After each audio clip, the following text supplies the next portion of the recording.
All right, lawyer talk off the record on the air. They don't teach you that in law school series. I got Troy Hendrickson. There's no D in there, is there? No, No it's a common D in. mistake though. It is a common mistake. So I got Troy with me. Troy's a law school or law student over at Capital University Law School. He works with me upstairs in the law firm where we represent folks charged with crimes and other areas. But we sort of found over the months that you've been working there that you got lots of good questions because they don't teach you all that in law school, and you're getting real world experience. And this is not a knock on law school. You got to start somewhere. But I think there's some insight that can be had for law students and others who are interested in this kind of stuff. And we decided to bring down to the studio your questions from upstairs about what I'm doing, why I'm doing it. So that has hatched the They Don't Teach You That in Law School Lawyer Talk series. By the way, if you've got questions that you want us to cover here at this series or anywhere else, I've got a Q&A and some other breakdown stuff going on. You can go to lawyertalkpodcast.com or you go to the socials, right? Or the Instas or wherever you can leave a comment. We check those out and we can respond. So we'll take questions anywhere, anyhow, any way you want to leave them. So today you had a question about voir dire. Voir dire. You pronounce it a lot better than I do. I do voir dire, so I need to work on that. Well, look, the pronunciation is all about where you're from. I was down in South working on a case earlier this year in Arkansas, and it was voir dire. Oh, nice. Voir dire. There, I remember everybody's seen My Cousin Vinny, and the judge, I think, pronounces it that way because that's down south. And everybody says it's to speak the truth. That's not necessarily what it means. It's French, actually. Voir means to see, and dire in French is to say. So to see, to say. The idea. So voir dire is a process where we lawyers get to pick a jury in open court. So generally, here's what happens. Say we got a trial, criminal trial scheduled in state court. The jury commissioner in the county will summons in jurors, typically from the voter rolls. Now, believe it or not, I've had this come up where not enough jurors show up, so they send out what's called a talisman.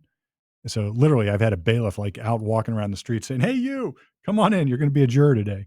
That's kind of crazy. And there's a process for that. There's some legal problems with that, but it can happen. Before you go any further on that, how often do they send out bailiffs to do stuff? Because the other day I saw one at an apartment complex wearing a vest, like a bulletproof vest, and it said bailiff on it. And I was like, what other, I was mind blown. I don't know. I mean, bailiffs are typically, it's sort of a generic term for like a security person in the courtroom. Sometimes a bailiff in Franklin County, a lot of times the bailiff is more like they perform all sorts of roles, like admin type roles. Like they help with the scheduling, they help with the administration of the court in all ways, from clerical all the way up to maybe security. Sometimes bailiffs are just people that they wear a gun and a badge and they just keep the peace. And there's another sort of clerical secretary that does the other stuff. It just all depends. Bailiffs, I've had bailiffs on the scene like that, maybe in jury views. So this is a relevant question about voir dire. After voir dire, the case starts. Sometimes we ask for a jury view where we'll actually put jurors on buses and take them out to the scene of something relevant to the case. And we get to walk around and the bailiff will point out stuff to look at without saying anything. Look over there. Look over there. And, that happens. So that might be why a bailiff is at an apartment. I don't know. That's kind of cool. A little field trip for the jury. It's like a field trip. But back to voir dire. So voir dire is the process by which we pick a jury. So by picking a jury, the court jury commissioner, as I said, they summons in jurors. And, maybe in a normal case, you'll have like 25 or 30 to start with, and we're going to winnow that down to 12, plus maybe a couple alternates, so maybe 14. Sometimes you have more. So if you have a death penalty case, or a big media type case, or maybe a case involving allegations of sexual abuse, where it's going to be difficult to pick a jury, we'll say, look, we need more than the normal 30 here. Let's bring in 60 or let's bring in 100. And that way we know we're going to get to be able to pick a jury, or we're more likely to be able to pick a jury. So it all depends. But in a typical case, maybe 30 will come into the courtroom, and we, being the lawyers, get to ask the jurors questions. Now, this is in state court. In federal court, and maybe some even other state court jurisdictions, the judge will restrict our ability to ask questions. The judge will maybe not let us ask questions, but maybe rather submit questions to the judge that the judge can ask at the judge's discretion. And in federal court, it's very limited voir dire. Now, why does that matter? Because we use voir dire not to smoke out necessarily problems with jurors. So, look, let's see, if you're on a jury or you're on the prospective jury panel, and I start asking you questions, most of the time you're not going to. It's like I can't read minds. I'm not going to be able to figure out if you got some sort of inherent bias. Sometimes I can. So, if say it's a child sex abuse case, is anybody here uncomfortable with child sex abuse cases? And you're going to get a bunch of hands. And it may be because it's an awful topic to talk about. It may be because you run into a juror who's been a victim of such things, or knows somebody who's been a victim of such things. And then typically we'll voir dire that jury at sidebar or outside the presence of the other jurors. We'll ask that juror questions like, look, tell us what your reticence here is. What's holding you back? Why don't you think you can be fair? And they're going to say, well, I was a victim myself, and this subject matter is very difficult for me, and I don't think I'd be able to give it a fair shake. And we say, thanks. So we'll excuse that juror for cause, meaning there's a good reason. The juror says, I can't be fair. Um, while we're talking about excusing for cause, there's cause challenges, meaning the juror can't be fair. Maybe they're related to somebody who's going to be in the case. Maybe they have a felony conviction. Maybe they don't live in the county anymore. These are all cause challenges, meaning that juror has to go. Then there's something called peremptory challenges, meaning I can kick a juror off because my gut tells me I don't like the juror. So those are limited. Typically, you get 4 here in Franklin County or here in Ohio. So I don't, I can say I don't like that juror. I don't like the way that jury looks or that juror looks, or maybe I feel like she's giving me the snake eyes or something. So I'm like, I don't like that person. Or maybe the juror's spouse is a police officer, and I'm like, that's just too close for comfort for me. So I'm going to kick that juror off for no reason. So you get 4, but do you always try for cause no matter what? Like, in my head, why don't I just try for cause, like, raise that argument, and if I lose, Well, you then do if you have it. So if I get a hand, and here's what happened. This is a good, and I'll talk about my broader purpose of voir dire in a second. But if we're talking about the technical purpose of voir dire, it's to expose cause type stuff or cause type challenges, or at least expose things that I don't like, so I can make a peremptory challenge. But why would I not ever? I mean, there's no reason there's no reason not to try to find a cause. So typically that would be the juror just can't be fair. So here's what we run into all the time in real life. This is what they don't teach you in law school. So a juror raises her hand or his hand and says, "Look, I can't. I've got a problem with this. I'd like to talk about it privately." So we talk about it on the record, but privately. And they say, "Look, I've been a victim of a crime before, and I just don't think I just want to let you know." Well, here's what the judge always says, and here's what the prosecutor always says. Well, do you think you can set that aside and still be fair in this case? Yeah, I think I can. And I'm thinking to myself, what? You've just told me you're a victim of the same crime that my client's charged with. And now you've told them that, yeah, but that doesn't matter. It's not going to it's not going to impact my ability to be fair in any way. And that's where I start to probe. I would say things like, look, I want to put this in perspective for you because you've told us you were a victim of a crime. Tell us about that. I know it's uncomfortable, but please give me a little bit of information about it. Well, that's interesting because it's the same here. So you're going to hear almost identical testimony, except my client says he didn't do it. What is that? Like now you're thinking, or I'll just say something like, I'll be very clear about it. It's like, I'll tell you what I'm worried about is that you think right now you can be fair, but put yourself in the moment and really explore that with me for a second. Do you think he might be inclined to say, well, look, man, the guy in my case said he didn't do it too, but I know he did. That's probably what's going on here. And sometimes you'll get a juror to say, you know what, on second thought, you're right. I probably shouldn't be on this case. And then you get a 4-cause challenge. Otherwise, you got to burn a peremptory. Mm. But so that's like the first purpose of voir dire is for the lawyers in the court and everybody to get sort of an idea of whether the juror generally should be sitting on the panel. But there's a bigger purpose. So there's an art of trial advocacy, meaning being a good trial lawyer is like I always say, it's like a play that we write. And it's not a movie; it's a play because it's dynamic. Then the audience can change your interaction with the actors. If it's If it's a dead audience or whatever, or like a concert, it's a dead audience, it's not going to be as good. If it's a live audience, it might be better. You might get hecklers. I mean, who knows? But so it's like a play. It's dynamic. It can change in real time. It's not just a script. It starts with a script, but it has to be modified artistically as I go along. And one of the first interactions, I say one of them because when I tell my clients, look, we're going to trial today. That means it starts last week. So I'll have this conversation like a week before at our final pretrial or something. I mean, look, you don't know when you're walking into this courthouse who's going to be on your jury. You don't know. It might be that person. It might be that person. It might be that person over there. Now, if they see you um, screaming at somebody on the way in, or if they see you in a road rage incident trying to park because you're late for court, if they see you acting in a bad way, you're never going to know.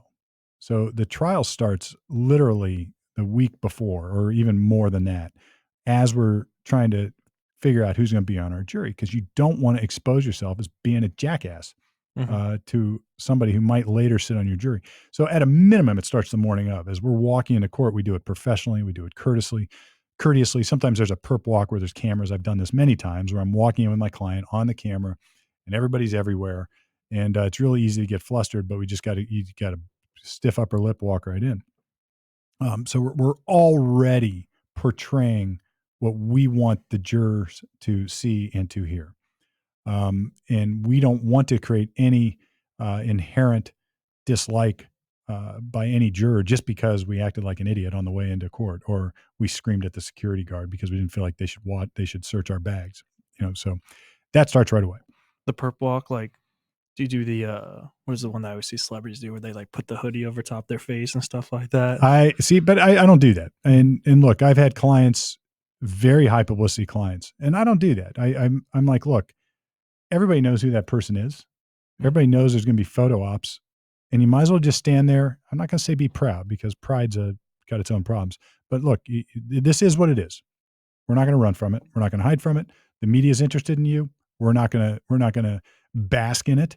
We're just going to get through it. We're going to walk Mhm. right through it, and we're not going to have any comment. And that's that. That will get a lot less attention, in my humble opinion, than somebody trying to hide from it. Yeah. Um, so we get to the courtroom, and now the jurors come in, and now advocacy sort of formally begins. So when I say good morning, I do it in a very calculated way. When I talk to the jurors in voir dire, I do it in a very calculated way.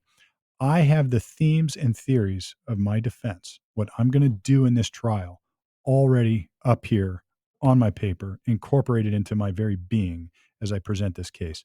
If my defense is indignancy because of some outrage by a corrupt police officer, well, that may change how I handle myself in a courtroom.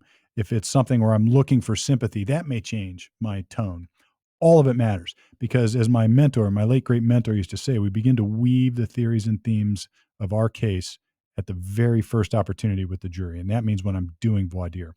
So when I'm asked, if I have a self defense case, I tried a self defense case in Hocking County a couple of years ago.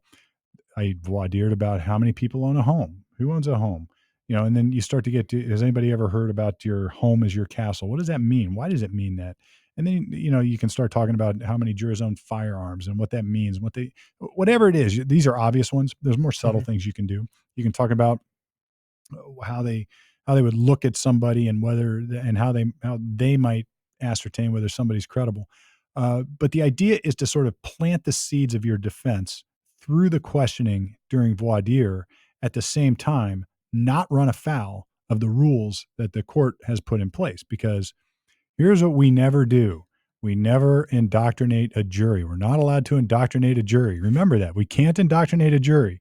So, in theory, we're not allowed to plant the seeds of our case. In practice, it's a cat and mouse game. We want the jurors to know what we're going to later argue because they hear it. They hear the seeds get planted during voir dire, and then we start to water them throughout the case. So, during cross examination, if I expect to talk to a police officer about something he did wrong, then I might talk to the jurors in voir dire about what kind of police work they would expect if they or a loved one they know would be accused of a crime. And how would it make them feel if the police didn't follow their rules? How would it make them feel if the police planted evidence in their case? Because I know later on, 5 days later, I'm going to be asking the lead cop about something like that. So are the jurors immediately going to say, all right, I remember them talking about in voir dire? Maybe not, but at least the seed is planted. And if Mhm. it's planted, then it can grow. And once it starts to grow, then I can rely on it, and it gets a little bit more substance. By the time I get to closing argument, they've now heard it 3 times, or 4, or however many witnesses I can bring it out. So voir dire is the time and the place where I get to start presenting my defense under the guise at the same time of picking a fair jury. And you can do both, and you can do both within the rules. I'm not talking about breaking the rules, but you can do both within the rules. It is an art form that they cannot and do not teach you in law school. Now, law school, have you had trial advocacy yet? It's not mandatory anymore, but I was planning on taking it next year. Yeah. They knock out all your bar stuff the first 2 years, so, Gotcha. but So trial advocacy is really the class in law school where they teach you how to try a case. I mean, they teach you mhm, the basics, the nuts and bolts. And it's sort of like, I don't want to say Einstein because that's like overplayed and maybe a little bit more like experts in their field got that way by doing it by the book initially. mhm, So I teach all the time. I would lecture on evidence, trial evidence to the bar associations. And the first thing I tell everybody, learn the damn rules. Because law school, nobody wants to memorize rule names and numbers. mhm. They don't want to do it because it's hard. It's a Learn the lot. damn rules. And if you learn the rules, you can follow the rules and learn how to follow the rules. And once you know the rules, you can learn how to break them. And same with like you can learn where there's play in the joints to get evidence in front of the courtroom. And trial is that way too. Learn how to cross examination and learn how to cross examine witnesses in a very clinical way. Ask leading questions only. Don't ask questions you don't know the answer to. Learn the rules, follow the rules. And then one day you're going to be swimming along and you're going to realize, wait a minute, I can backstroke. I can go this way. If I just flutter a little bit here, then I can do this. You start to realize that but you can only, you got to walk before, you got to crawl before you can walk. And if you, it's too many young lawyers try to skip ahead and do it the way they see it on TV or do it the way they see their mentor do it. You can't. You got to learn and do it by the book, and it's okay. And if you just do that, you're going to be light years ahead of everybody else who's not doing that. But then one day, the light bulb will come on. You'll be like, now I get it, and you can go become your own person. It's like it's an art, and I've argued. I took I took classical guitar for a number of years, and I used to argue with my not argue, but we discuss with my instructor on this. I was like, "Look, it's an art." And he's like, "No, it's law." I was like, "No, it's an art. There's art to this." And it's like music in a lot of ways in music theory. Learn the rules of music theory, and you're going to be infinitely ahead of everybody else. And then guess what's going to happen? You'll learn how to break the rules of music theory, and it opens up like this stratosphere of musical creativity that you never knew existed. You just understand, you have a basis to do it. Learn the rules and then learn how to transcend the rules and be a good trial lawyer. And for purposes of a jury trial, that starts at voir dire in a lot of ways. Actually, it starts at trial prep so you know what to do in voir dire. And that's probably worthy of talking about real quick. So we have the idea is I am presenting my themes and theories of the defense at voir dire. And to be sure, there are things that I talk about in almost every criminal case, but there are lots of stuff that are unique to the case that I'm working on. So that implicitly requires preparation. So I've been asked to help people prepare for trials, and I've got consulting. Check us out at Criminal Defense Consultants. But we consult people, and they're like, "Let's start with voir dire because we want to know how to pick a jury." I'm like, "No, let's start with the facts of your case, and then we're going to develop some themes and theories of your case. Then we're going to test those with a focus group, and then once we get feedback on those, we're going to go back and plug those themes and theories in to our case, and that's what your voir dire becomes. It's not a static process. We need to know what our themes and theories are. Look, you're going to talk about self-defense in a self-defense case. That's obvious. But what about a situation where um, maybe there's a little bit of police misconduct? I might not necessarily voir dire on that unless it's a theme and theory of my case. Or if it's there's emotional abuse in a marriage, I might start to weave that in a little bit into my voir dire, and because later when it gets exposed, now they've heard it twice. So in order to prepare for voir dire, you got to prepare for your case. In order to prepare for your case, you got to do the work. You got to learn it. You got to live it. You got to know it. So Whenever you're preparing though, and you're gonna present it to the en voir dire, what's the limit of not indoctrinating them?